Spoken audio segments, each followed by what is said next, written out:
Hello बच्चों, आज हम लोग वर्ग 10 प्रश्नावली 8.2 त्रिकोणमिति चैप्टर से हम लोग एक सवाल को हल करेंगे जो दिया है कि निम्नलिखित का मान निकालिए। आपको यहाँ पर स्पष्ट रूप से सवाल दिख रहा होगा, प्रश्न दिख रहा होगा। क्या दिया है? दिया है कि कोस 45 डिग्री बटा में सेक 30 डिग्री या प्लस कोसेक 30 डिग्री। देखिए, ये जो क्वेश्चन है बहुत ही महत्वपूर्ण है, बहुत ही महत्वपूर्ण है। ये क्वेश्चन जो है बोर्ड में पूछा भी है कई बार और पूछ भी सकता है, कोई ठीक नहीं है। इसलिए इस क्वेश्चन को ध्यान से अगर समझ लीजिएगा तो दोबारा देखने की कोई ज़रूरत नहीं होगी।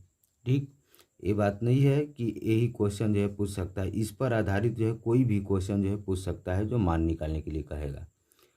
सबसे पहले हम क्या करते हैं, इसको हल करने के लिए देखिए यहाँ पर अब हम लोग जो है कोस 45 डिग्री का मान देखेंगे। तो कोस 45 डिग्री का जो मान होता है, आप यहाँ पर देख सकते हैं कोस 45 का मान। देखिए एनसीईआरटी बुक में है जो है कोस 45 का मान जो है कितना दिया है। तो आपको यहाँ पर देख रहे हैं कोस 45 वाला में चलेंगे। देखिए √1/2। इसके बाद आपको कह रहा था सेक 30 डिग्री का। तो सेक 30 वाला में देखिए, सेक 30 वाला में कितना है, 2/√3 है। और इसके बाद कोसेक 30 का कह रहा था, तो कोसेक 30 में कितना है, तो 2 है। यानी यही मान को हम लोग रख कर जो है हल करेंगे। ठीक, तो यहाँ पर हम कोस 45 की जगह पर क्या रख लेंगे, तो रख लेते हैं 1 अब बटा में हो जाएगा आपका √2 हो जाएगा। ठीक, मेन बटा हम लोग खींच लेते हैं। देखिए अब इसका हम लोग का निकाल लेते हैं। सेक 30 का मान क्या होता है, तो 2/√3 होता है। अब प्लस देखिए कोसेक 30 का क्या होता है, तो केवल 2 होता है। ठीक, अब हम लोग का काम करते हैं कि इसके बटा में कुछ नहीं तो क्या रख लेते हैं, 1 रख लेते हैं। अब देखिए अब इसको हम लोग हल करते हैं। 1 बटा में √2 हो जाएगा, ऊपर वाला जो का तो उतार लिए, ये बटा हो गया। अब देखिए ये मेन बटा के नीचे जो है क्या है, तो भिन्न का जोड़ बन रहा है। तो अब हम लोग जो है √3 और 1 का जो है लसा लेंगे। तो √3 और 1 का लसा क्या होगा, तो √3 ही होगा। ठीक, अब √3 से पहले भिन्न के हर से भाग करेंगे, यानी लसा में इससे। तो √3 से √3 कितने बार में ख़त्म होगा, तो 1 बार में ख़त्म होगा। तो 1 में 2 का गुणा करेंगे। अब हम लोग तो 1 में 2 का गुणा करेंगे तो क्या आएगा, तो 2 आएगा प्लस ये हो जाएगा। देखिए अब √3 में 1 का भाग करेंगे तो क्या होगा, तो √3 आएगा। तो √3 में 2 से गुणा करेंगे तो क्या होगा, तो 2√3 हो जाएगा। ठीक, इसमें देखिए राशियाँ कितनी हैं, लगातार देख रहे हैं, पहली दूसरी तीसरी चौथी 4 राशियाँ हैं। तो इसमें हम लोग का काम करेंगे लगातार बटा में।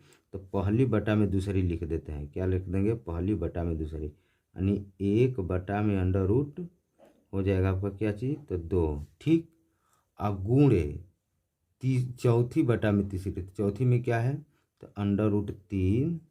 अब बटा में यहाँ पर हम लोग रखते हैं तीसरी, तीसरी में क्या है, तो 2 प्लस है 2√3। ठीक, अब हम लोग का काम करेंगे, ऊपर का ऊपर गुणा कर देते हैं। 1 में √3 से गुणा करेंगे तो क्या आएगा, तो √3। अब बटा में देखिए अब इसमें हम लोग गुणा करते हैं। √2 में 2 से गुणा करेंगे तो क्या हो जाएगा, तो 2√2 होगा। क्यों, पहले ध्यान दीजिएगा, अंडर रूट ये है, ये अंडर रूट में नहीं है। अगर ये भी अंडर रूट में रहता है, ये भी अंडर रूट में, तो गुणा करते तो √4 हो जाता। लेकिन एक अंडर रूट में है, एक अंडर रूट में नहीं है, इसलिए अंडर रूट से बाहर इसको लिख देते हैं जो अंडर रूट में नहीं है गुणा करते समय। अब देखिए यहाँ पर प्लस है, प्लस रख लेते हैं। अब √2 में 2 √3 में गुणा करेंगे तो अंडर रूट का गुणा अंडर रूट में ही रहेगा, ये 2 उसी तरह से उतर जाएगा। तो यहाँ पर हम लिख देंगे 2 अंडर रूट में कितना हो जाएगा, तो 2 तिया 6 हो जाएगा। ठीक, अब हम लोग का काम करते हैं कि यहाँ पर हम लोग हर का परमेयीकरण कर देते हैं। क्या चीज़, हर का परमेयीकरण। तो हर का परमेयीकरण करने के लिए आपको मालूम है कि अगर हर जो है अपरिमेय संख्या हो, जैसे मान लीजिए 2 है, √2 है, √6 है, इसका हम लोग पूर्ण वर्ग में नहीं है, पूर्ण वर्ग में नहीं है इसलिए अपरिमेय संख्या है। तो ये हर को जो है परिमेयकरण करने का मतलब होता है कि हर को परिमेय संख्या बना लेना। तो हर को परिमेय संख्या बनाने के लिए हर का परिमेयकरण किया जाता है।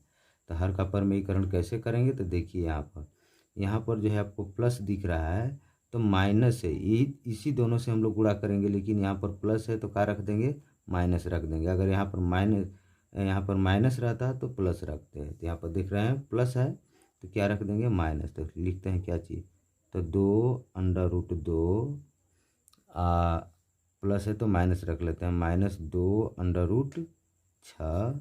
अब बटा में भी यही लिख देते हैं, 2√2 और -2√6 हो जाएगा। ठीक, अब ऊपर का ऊपर गुणा करते हैं, नीचे का नीचे। तो देखिए √3 में ऊपर वाला में गुणा करते हैं, तो यहाँ पर लिख देंगे √3 इंटू हो जाएगा 2√2 और -2√6।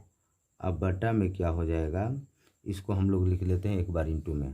कैसे, तो देखिए 2√2 प्लस 2√6 इंटू हो जाएगा आपका 2√2 माइनस 2 क्या हो जाएगा, 6 हो जाएगा।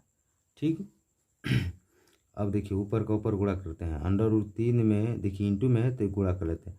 √3 में 2√2 में गुणा करेंगे तो अंडर रूट का गुणा अंडर रूट में ही रहेगा, ये बाहर ही उतर जाएगा। यानी 2 में कितना होगा, 3 दूना का 6 माइनस, अब इसमें भी गुणा करेंगे तो 2 हो जाएगा। तो 2 में कितना, तो 3 6 कितना होता है, तो 18 होता है। बटा में देखिए, बटा में क्या काम करते हैं, ये दोनों जो है एक ही है, इंटू में है। आपको मालूम है जब दोनों एक ही में है तो आपको यहाँ पर एक फार्मूला लगता है, जैसे √2 है, 2√6 है, यहाँ पर भी वही है। तो इसको ए मान लेते हैं, इसको बी मान लेते हैं। तो a + b into a - b। ठीक, a + b into a - b। जैसे यहाँ पर हम लिख देते हैं, देखिए एक यहाँ पर हम लोग लिख लेते हैं a + b into a - b। इसका सूत्र क्या होता है, तो a² - b² होता है। ठीक, ये होता है। तो हम लोग यहाँ पर देखिए a + b into a - b। तो a की जगह पर क्या है इसमें, तो 2√2 है, तो हम लोग a की जगह पर 2√2 का हम लोग स्क्वायर कर देते हैं। ठीक, फिर माइनस है इसमें, b की जगह पर क्या है, तो 2√6 का स्क्वायर हम लोग कर देते हैं। कंप्लीट। अब देखिए अब आगे कैसे हल करते हैं।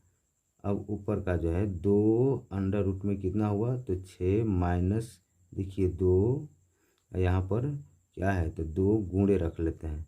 18 का वर्गमूल क्या होता है, तो 18 का वर्गमूल होता है 3√2 होता है। क्या होता है, 3√2 होता है, 3√2। अब बटा में देखिए, अब हम लोग इसका स्क्वायर करेंगे। ठीक, अब 2 का स्क्वायर करेंगे कितना हो जाएगा, 4 हो जाएगा। आप गुणे देखिए यहाँ पर √2 का स्क्वायर करेंगे तो अंडर रूट हट जाएगा, खाली क्या उतर जाएगा, 2 माइनस 2 का स्क्वायर करेंगे तो कितना होगा, इसमें भी तो 4 हो जाएगा। गुणे 1 कितना हो जाएगा, तो 6 हो जाएगा। ठीक, अब आगे हल करें। देखिए ये जो हो जाएगा आपका 2 में 6 माइनस, देखिए 2 3 कितना हो जाएगा, 6√2। अब बटा में हो जाएगा 8 माइनस कितना, तो 4 6 24 हो जाएगा। ठीक, अब हम लोग क्या काम करते हैं, पहले इसको हम लोग पहले लिख देते हैं। देखिए यहाँ से हम बना रहे हैं। ठीक, कैसे, तो इसको हम लिख देते हैं, माइनस में है 6√2, तो यहाँ पर हम लिख देते हैं -6√2। आइए देखिए प्लस में है तो इसको हम लोग लिख देते हैं +2√6। बटा में देखिए इसको अगर हम लोग हटाएंगे तो ये हो जाएगा -16। कितना हो जाएगा, -16। प्लस माइनस है, बड़ा का चिन्ह लेकर घटा दें। अब क्या काम कीजिए कि ऊपर वाला जो है इसमें 2 कॉमन ले लेते हैं। माइनस है यहाँ पर तो -2 कॉमन ले लीजिए, क्योंकि 2 से कट जाएगा। ये भी अंदर नहीं, बाहर वाला देखना है कि कितना से कट रहा है। तो 2 से दोनों कट रहा है तो -2 कॉमन ले लेंगे। तो देखिए माइनस से माइनस खत्म, 2 3 6, ये हो जाएगा 3 और अंडर रूट में 2 उसी तरह से उतर जाएगा। देखिए यहाँ पर माइनस है, यहाँ पर प्लस है, भाग करेंगे तो क्या होगा, माइनस हो जाएगा। अब 2 से ये 2 क्या हुआ, तो 1 कट जाएगा, अंडर रूट में क्या बचेगा, सिर्फ 6। अब बटा में कितना हो जाएगा आपका, तो -16। अब देखिए यहाँ माइनस से माइनस खत्म हो जाएगा, 2 अठे 16 खत्म हुआ। ठीक, अब यही जो हमारा जाकर क्या हुआ, आंसर हुआ था। 3 रूट में कितना लिख लेते हैं, 2, अब माइनस अंडर रूट में 6, अब बटा में कितना रख लेते हैं, 8। यही क्या हो जाएगा, तो आंसर हो जाएगा। ठीक।